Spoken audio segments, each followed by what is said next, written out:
Olá, esse é o canal Fluxo Patrimonial. O meu nome é Marcelo Simões, eu sou um entusiasta de planejamento sucessório e criei o canal justamente para compartilhar conhecimento a respeito desse tema tão importante para a família brasileira.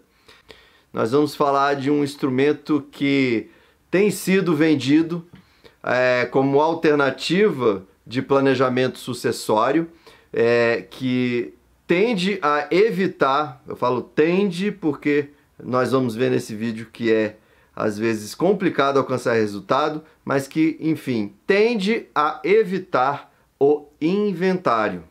Provavelmente você já deve ter ouvido falar que esse instrumento chamado previdência complementar ou previdência privada, ele simplesmente afasta a necessidade de inventário. Mas já há algum tempo nós temos lidado com algumas dificuldades.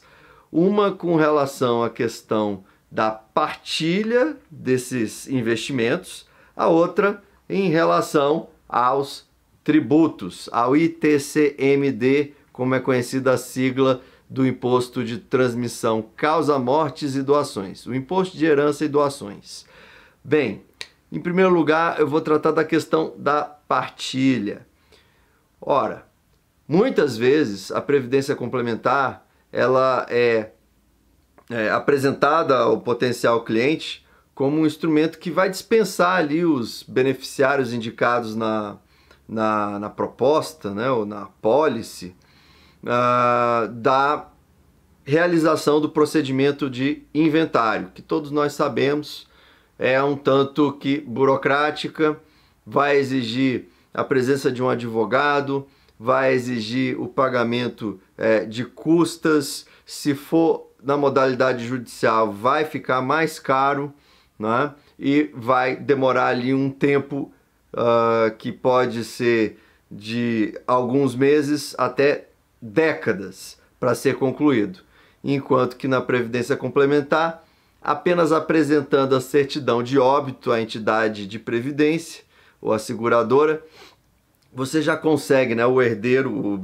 ou os beneficiários, né, conseguem já resgatar aqueles valores.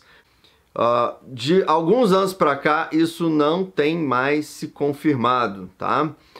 Em casos particulares, em casos concretos. Por quê? Porque eu estou dizendo isso? Muitas vezes o instrumento tem sido usado de maneira a burlar a regra da legítima. O que é a regra da legítima? É aquela regra que protege os chamados herdeiros necessários. Em resumo, os herdeiros necessários eles vão se limitar aos filhos.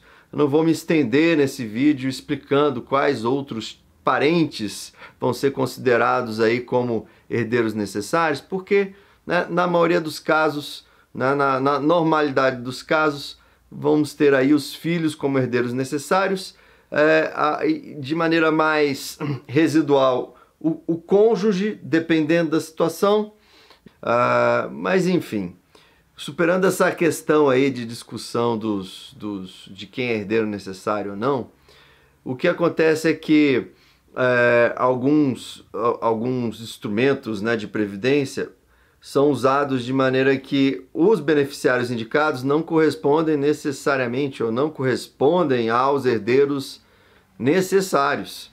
E aí isso leva a uma série de problemas, conflitos, obviamente, que vão acabar no judiciário. E aí nós temos alguns julgados, inclusive em nível do Superior Tribunal de Justiça, que mandam sim, né, que os recursos aportados em previdência privada sejam levados para o procedimento de partilha no bojo de um inventário, judicial ou extrajudicial.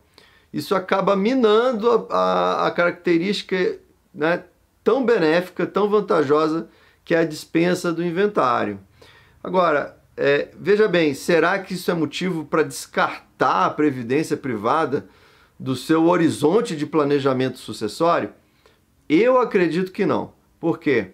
Se o PGBL, o VGBL, como são as siglas aí mais utilizadas aí dos instrumentos de previdência, for utilizado forem utilizados de modo a respeitar a legítima, de modo congruente com as regras da legítima, e aí você vai ter que consultar o seu advogado de confiança para saber se realmente existe um alinhamento entre o que está sendo escolhido como, né, beneficiário e o rol de herdeiros necessários. Se por acaso houver essa congruência, nós vamos ter aí provavelmente uma distribuição de recursos mais tranquila. Essa discussão de que, né, o PGBL, o VGBL tem que ser levado, né, a um inventário, ela só se concretiza se algum herdeiro necessário que se sentiu prejudicado levar a questão à justiça, tá? A justiça ela não vai atuar de maneira ativa, sem ser provocada. Então, pode ser que a Previdência Complementar seja ainda um instrumento muito interessante de planejamento sucessório para evitar o inventário, desde que seja feito, né, sem um desrespeito aos princípios que regram a proteção dos herdeiros necessários, tá? O que a gente chama de legítima. Bem, esse é um primeiro ponto. Um segundo ponto é justamente o imposto de herança, tá? Acontece que de uns anos para cá, se eu não me engano, de 2015 para cá, alguns estados, o Rio de Janeiro é um bom exemplo disso, tem previsto em sua legislação que o imposto de herança e doações também incide sobre os produtos de previdência privada quando forem passar, né, do titular falecido para os beneficiários indicados na apólice. Esse é um tema que está em discussão no Supremo Tribunal Federal, tá? Existe um parecer já da Procuradoria-Geral da República, né, dando um posicionamento de que a legislação estadual que prevê essa incidência ela é inconstitucional, porque previdência privada para esses fins de transferência, né, para os beneficiários é considerada como seguro, ou seja, tem natureza de seguro, e o próprio Código Civil fala que seguro, a indenização do seguro de vida não é considerada herança, portanto não poderia aí incidir o imposto, né, que cairia normalmente numa herança, tá? Existe, como eu falei, né, vou repisar aqui, vou ressaltar, existe já um parecer da Procuradoria-Geral da República concluindo pela inconstitucionalidade dessas leis estaduais. A gente não sabe qual que vai ser o posicionamento do Supremo Tribunal Federal. Ainda está em curso essa discussão. Mas ainda assim, será possível fazer um planejamento sucessório, um planejamento patrimonial contemplando a possibilidade de afastar a tributação?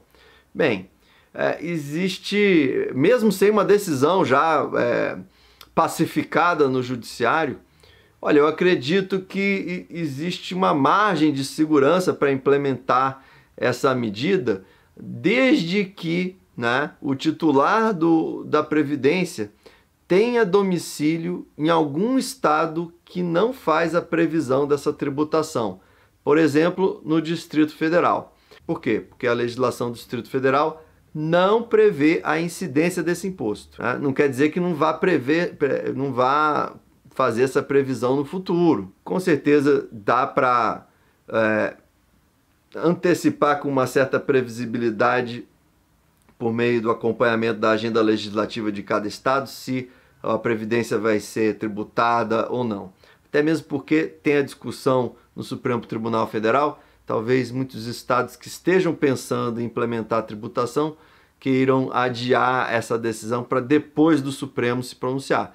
Então, na minha opinião, a Previdência Complementar, levando em consideração esses dois aspectos, né, existem outros elementos que a gente pode considerar em outro vídeo, como por exemplo a questão da rentabilidade, etc.